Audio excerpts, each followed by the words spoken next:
Annoncé à l'E3 2013 comme une exclusivité Xbox One, Sunset Overdrive s'est fait attendre. Disparu des radars depuis sa première présentation, il aura fallu attendre presque un an avant d'en savoir plus sur le nouveau jeu d'Insomiac, responsable entre autres des franchises Resistance et Ratchet & Clank. Sunset Overdrive se présente comme un third-person shooter matiné de parcours dans un univers post-apocalyptique, une sorte de fusion entre Jet Set Radio et Dead Rising. Sunset Overdrive is a game that is it's traversal-based shooting with momentum gameplay, explosive action, high velocity, other adjectives, lots of fun, irreverent sense of humor, satirical storytelling, and sticking it to the man. Well, that's by far the best you've ever done that. Sunset Overdrive began with Marcus and I just at a lunch conversation talking about if someone gave you a ton of money and said make any game you want, what would you make? And impossible. It's every game designer's dream. And a few months later, that Ted was like, "So we're gonna make a new game. What do you guys want to make?" Yeah. And this is how we ended up at Sunset Overdrive. I think that Marcus and I and a lot of the team at Insomiac have spent a lot of time working on the Resistance franchise, which is obviously a very hardcore first-person shooter, and I think that gritty. I think that it gave us a lot of confidence that in our skills for doing those things. And it made us men. It made us men. But Marcus and I had come to Insomiac as fans of Spyro and Ratchet and the earlier games. And I think that once we were done and when we could do what we wanted, it was let's take a lot of those things that we learned in Resistance, but make an Insomniac game. Make an Insomniac game, or a game that for people who love Spyro and Ratchet and have grown up and sort of an adult version of a traditional Insomniac game. Sur la génération précédente, Insomniac fut célèbre pour avoir développé la série Resistance, une trilogie de FPS à l'univers très sombre et violent qui tranchait avec les jeux plus mignons et colorés auxquels le studio californien nous avait habitués. Avec Sunset Overdrive, le studio a souhaité revenir à une ambiance plus proche des productions précédentes.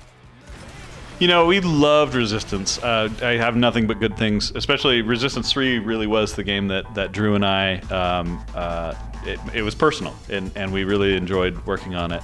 But yes, working on it for as long as we had worked on it for three titles, so over 6 years. For 6 years, and I worked on it for 5 of those 6 years.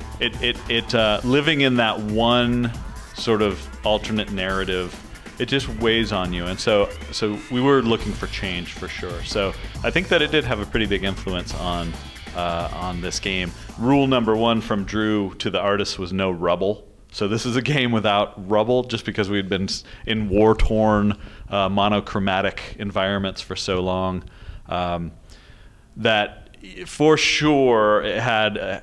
We were thinking, okay, how do we want to spend the next 3 to 10 years? And we definitely wanted to make it more vibrant and something enjoyable, more colorful, and just a nice place to hang out. We need a new home. We're gonna freshen up our house. Sunset Overdrive est un jeu d'action se déroulant dans un univers post-apocalyptique où l'on tue des monstres par dizaines.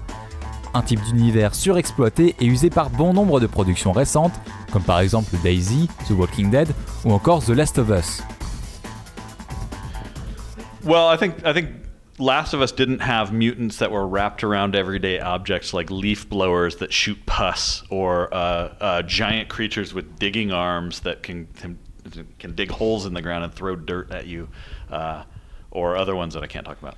Yeah, I think one of the biggest ways that we differ is it is after the apocalypse. We have coined the term awesome-pocalypse, which is this is the apocalypse you enjoy. This is the one of our early touchstones was this idea of what would Iggy Pop do if an apocalypse happened, and the truth is you would probably die in like 3 days, but it would be this glorious 3 days that would be amazing to watch. Incredible. And just we wanted that sense of not being bummed out or depressed that the apocalypse happened, but all of a sudden all the laws that keep you from doing things that are fun, and all of societal norms of, you know, kind of telling you how to act and what to dress like, and those things all out the window, and looking at some of the inspiration, like looking at post-apocalyptic movies, but pulling out those, oh yeah, that would be fun in I Am Legend, to be hitting golf balls off the aircraft carrier into New York City,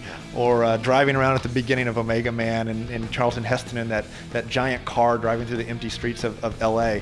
It just seemed like you could have so much fun.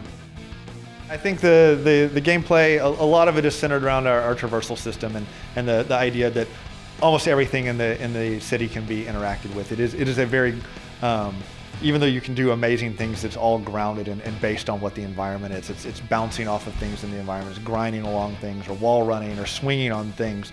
And I think that just as a sort of a baseline, just moving anywhere in the game, we wanted just the action of going from point A to point B to be fun. I think loading on top of that a momentum-based style meter, where the more action you're doing, the more powerful you're becoming, and encouraging people to be really aggressive and build up momentum when they're playing.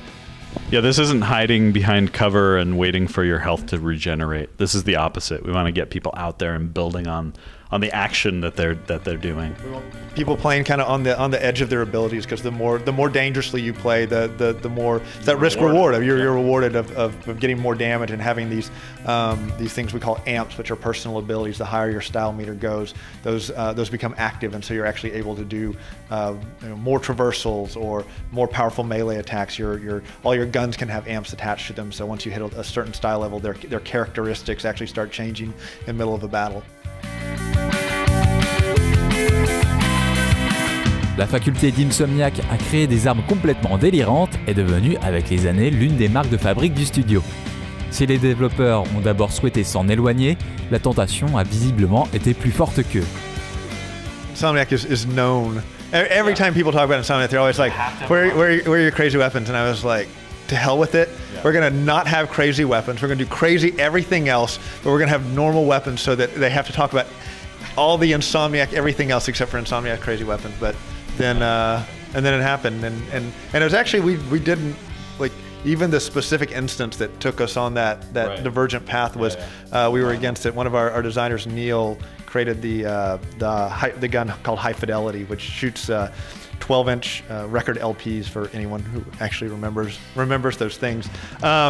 And at the time, we'd been talking about rock and roll end times as a description, and people were taking it super literally, and they were like, well, you know, can we use guitars for weapons, or play rhythm games to destroy things? And we meant more the attitude of rock and roll. And so whenever Neil came to us and pitched this idea of the record player, we were like, oh man, that is so on the nose. That's not what we're looking for. But go ahead and, you know, throw it in. We'll see what it comes out as. And as soon as we saw it, like, all right, so back to Insomniac crazy weapons. It is. Yeah. And but it's also been great because the construction of the weapons themselves, I think, was an area that everybody felt like they could contribute. And so even the High Fidelity gun is constructed using like an old power tool with a little girl's bicycle seat as the holder, and it really is this crazy concoction that somebody has made that we did. Like early on, we actually went to hardware stores, and all of the designers would take pictures of different objects, and then we all had to present and create, you know, weaponry that fit with those pieces that we had found. So the idea of building your own weapons in the end times was an interesting and fun idea. Yeah, so we have a weapon called TN Teddy, and it's a teddy bear. It shoots out a teddy bear that's strapped with dynamite. And that's great, except one of our animators decided that an idle animation should be the teddy bear struggling to get free of the weapon, and he's trying to get out. And the audio team took it to a whole new level, and they made this adorable voice that comes with it too. So when you load it, it's like, and he says all these things, and when you shoot him out, it's saying all these cute little messages. You're like, I love everybody, and then blows up in this mushroom cloud. Yeah. TN Teddy. Coming to stores 2014.